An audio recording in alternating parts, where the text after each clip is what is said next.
नवाब मलिक ने एक बार फिर समीर वानखेड़े के ऊपर कई गंभीर आरोप लगाए हैं। हमारे साथ बात करने के लिए समीर वानखेड़े जी के पिताजी मौजूद हैं। सर, आज भी नवाब मलिक ने एक निकाहनामा डाला है और कहा है कि आपका नाम दाऊद है, इस तरीके के आरोप लगाए हैं।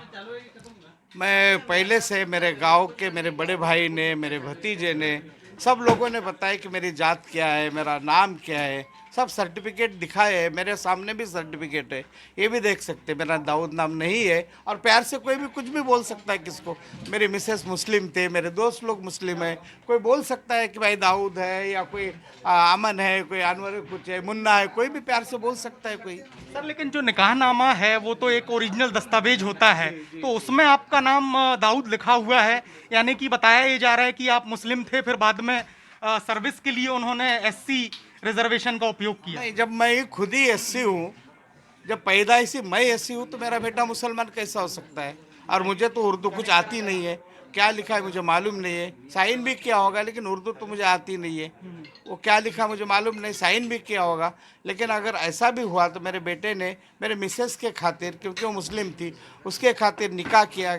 उसके बाद में 8 या 15 दिन में स्पेशल मैरिज एक्ट के तहत उसने अपना रजिस्ट्रेशन किया है समीर ज्ञानदेव वानखेड़े के नाम के, तो जात का सवाल ही नहीं उठता है। तो सर, क्या आपको लगता है वो निकाहनामा गलत है, या नवाब मलिक ने जो आरोप लगाए हैं वो गलत है? वो निकाहनामा गलत निकाहनामा सही है, ये निकाहनामा सही है, क्योंकि मुझे उर्दू आती नहीं है। सही है क्या गलत है, मैं उर्दू पढ़ नहीं सकता, ना मुझे आती है पढ़ने को, लेकिन साइंस से देखते तो सही होगा। मेरी मिसेस नहीं है ये जो आपको जवाब देने के लिए, वो होती तो जवाब देती, लेकिन दुनिया में नहीं है और मुझे उर्दू कुछ आती नहीं है। तो अगर ये सही है तो मेरे बेटे ने कुछ 15-20 दिन में स्पेशल मैरिज एक्ट के तहत उसने रजिस्ट्रेशन भी किया है शादी का। सर, लेकिन आपके बेटे को तो आती है, उसमें बाकायदा लिखा हुआ है आपका नाम दाऊद, तो आपके बेटे को तो ये जानकारी होगी सर। मेरा बेटा भी उर्दू नहीं जानता है, माँ के कहने पर उसने साइन किया होगा, लेकिन इसीलिए उसको डाउट था कि ये कुछ भी कर सकते हैं आगे, तो इसीलिए उसने स्पेशल मैरिज एक्ट के तहत उसने अपना रजिस्ट्रेशन करवाया शादी का। सर, एक आरोप और उन्होंने लगाया है कि सीधे ड्रग माफिया जो लोग हैं उनसे संबंध हैं समीर वानखेड़े के, और उन्होंने एक क्रूज पे एक ड्रग माफिया भी था, उसको छोड़ दिया।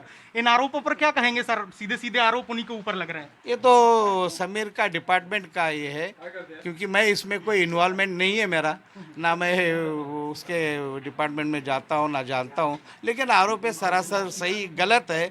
अगर ऐसा होता तो मेरा बेटा तो 2008 से यही ड्रग पकड़ता है, नाइजीरियन पकड़ता है, इंडियन को पकड़ता है, फॉरेनर को पकड़ता है, हिंदू को पकड़ता है, मुसलमान, जो उसके सामने कोई जाति धर्म का आता ही नहीं है।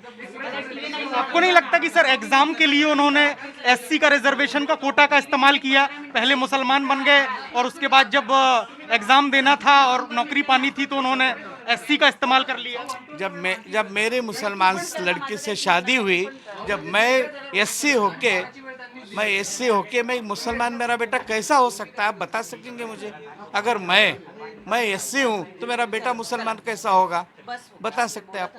जब मैं खुद ही एससी हूँ पैदाइशी, मेरी खानदान मेरी पूरी जन्म कुंडी एससी की है, तो मेरा बेटा मुसलमान कैसा हो सकता है? कोई कार्रवाई करेंगे नवाब मलिक के ऊपर आप? कानूनी कार्रवाई? 100% कानूनी कार्रवाई करेंगे। तो साफ तौर से आपने सुना, ये समीर वानखेड़े के पिता हैं। इनका कहना है कि सारे आरोप निराधार हैं। वो निकाहनामा तो सही है, लेकिन उन्हें उर्दू नहीं आती, इसलिए उन्हें नहीं पता कि किसने उनका नाम दाऊद लिख दिया, और अब वो नवाब मलिक के ऊपर कानूनी कार्रवाई करने की बात कर रहे हैं। कैमरामैन सिद्धेश के साथ संकेत पाठक, न्यूज़ 24 मुंबई। नमस्कार, मैं हूं मानक गुप्ता। अगर आपको हमारा ये वीडियो पसंद आया हो तो इसे लाइक और शेयर जरूर करें, और हाँ, हमें सब्सक्राइब और फॉलो करना ना भूलें, ताकि आप देश और दुनिया की कोई खबर मिस ना करें।